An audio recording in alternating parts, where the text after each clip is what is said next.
Art has been a part of Schiphol for years on end. Sometimes obvious, sometimes subtle. These works inspire the millions of travellers who visit our airport every year on their journeys, whether they are arriving or departing. This podcast series, Art Moments Schiphol, introduces you to the stories behind the artworks, guided by the creators themselves. Let's take a look, shall we?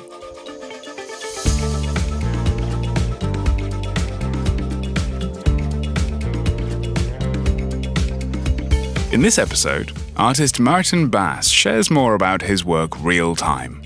A clock suggests as if time is a very objective element, like a minute is a minute, and that's exactly the same thing every time again. But it's always totally a different thing. And not any minute is like any other minute. So it's always a unique piece, so to say. The airport's most photographed artwork is also its most famous clock. This massive clock called Real Time has a diameter of almost 3 meters. In it, the artist creates the illusion of a man inside of a clock silently at work, continually painting the time. As you can see, he combines principles of theatre, art, film, and design. If you look closely, we can find some further exciting details. The man is wearing blue overalls, has a red bucket with him, and a yellow cloth. Primary colours.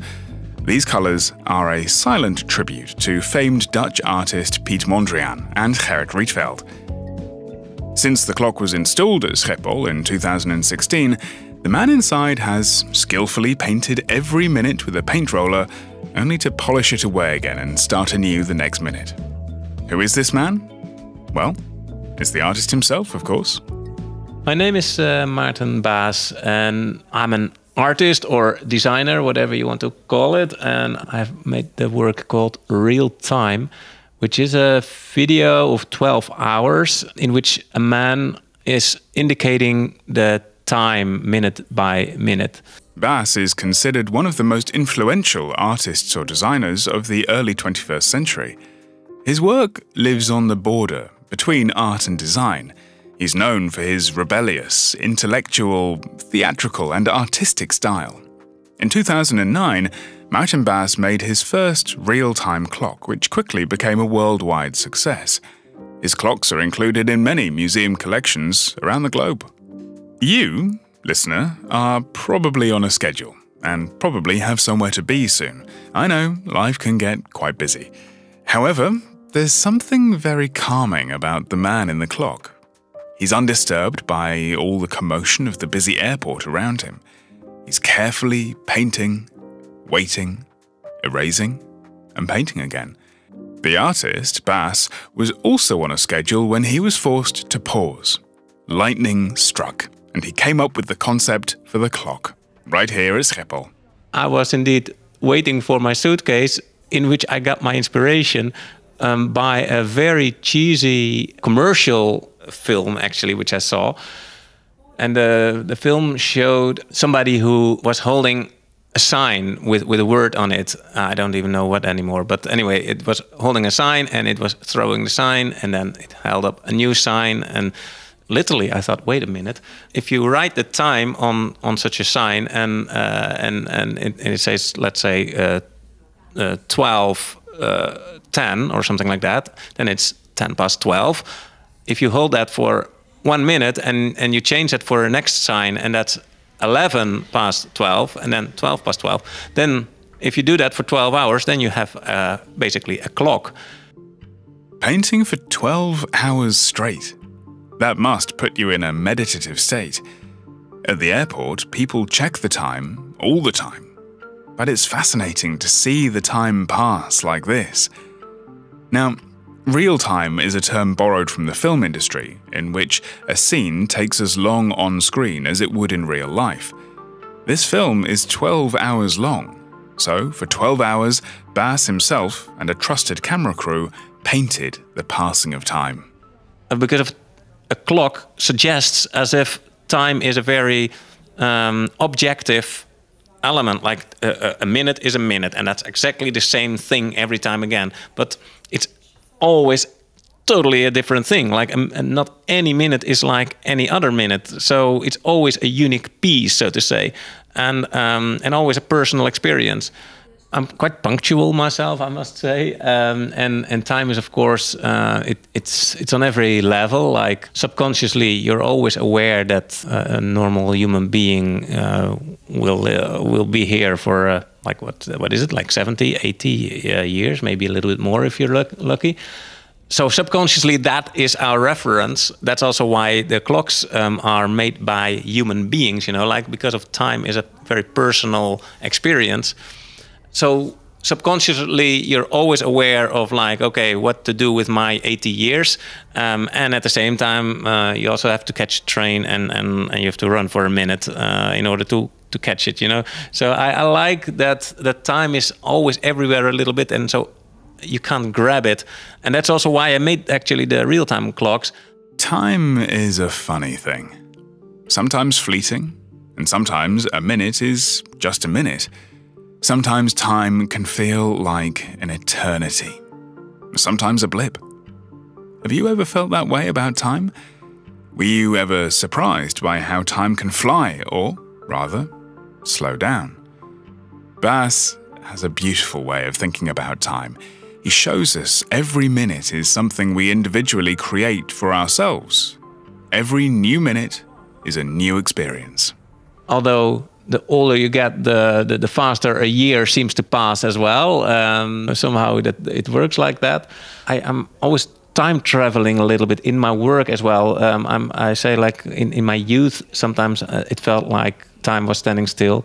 But my work is always a little bit in between the mature world and the children's world, like a bit of Peter Pan syndrome, probably. But I really like to kind of move back to my childhood, take the quality of what a child can bring and mix it with the quality that maturity can bring.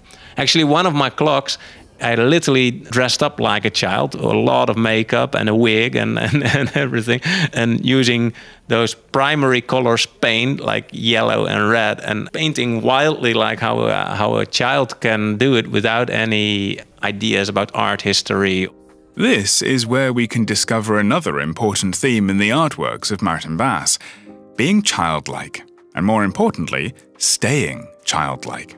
Being a child is a theme that comes back in my work quite regularly, because if I think like a child has a certain quality, like a children's drawing is actually always nice to see, you know, like it's always at least funny and always very pure and authentic, original, and somehow like when an adult makes a drawing, it's actually almost always ugly, you know, like so somehow we gained a lot of experience and we got some skills when you grow up and all that, so that has all kind of benefits, but we also lose certain qualities that we have as a child, and it's kind of like the challenge to see like what of those children's qualities can you bring in your mature life.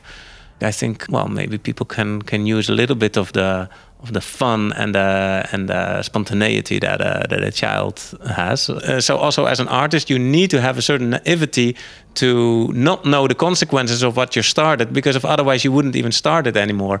Yeah, I think you have to try to shake off all those voices that say like, don't do it because of this is the risk, or don't do it because of it can go wrong, or don't do it because it's a stupid idea. You have to stick to that gut feeling that you think like, yeah, but I want this, whatever it takes. So Baas tells us to stay in touch with our inner child, our past self. But what if we could leave something for the future self? Something like a time capsule. We could open it up in a couple of decades and reflect back to this exact moment.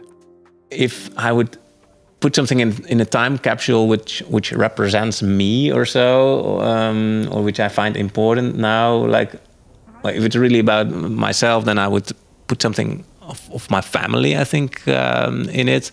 The first thing that comes up in my mind is a sculpture that's at my father's grave. That's a sculpture with two faces, which I like two human faces, and I like it because of the duality in it. So that would be a very personal one. If it's work related, I think I would either put clay furniture in it because of it's a very personal piece, and like it's really about me, or maybe this self-portrait in which I'm a child myself. You know, I like this time traveling. If I make a time capsule, then maybe I also should make a time traveling idea in it. And the third one, I think I would take something totally unimportant, just something that you would even forget about, whatever, a paper clip or a piece of paper, or the non-important things like which are always there and which are subconsciously always, which play an important role just by being there all the time. Take a moment now and look around you. Here at Schiphol Airport, where everyone and everything has somewhere to be or something to do, the real-time clock and Baas unveil the quiet movement of time. How will you create your next minute? Whatever you decide, the man in the clock will go on painting, erasing, painting every passing minute.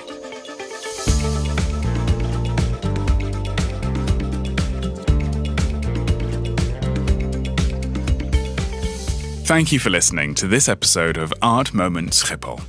Make sure to keep your eyes peeled as you move through the terminals. Schiphol Airport is filled to the brim with exciting sculptures, paintings and mixed media artworks. If you're hopping on a plane, I wish you a safe journey.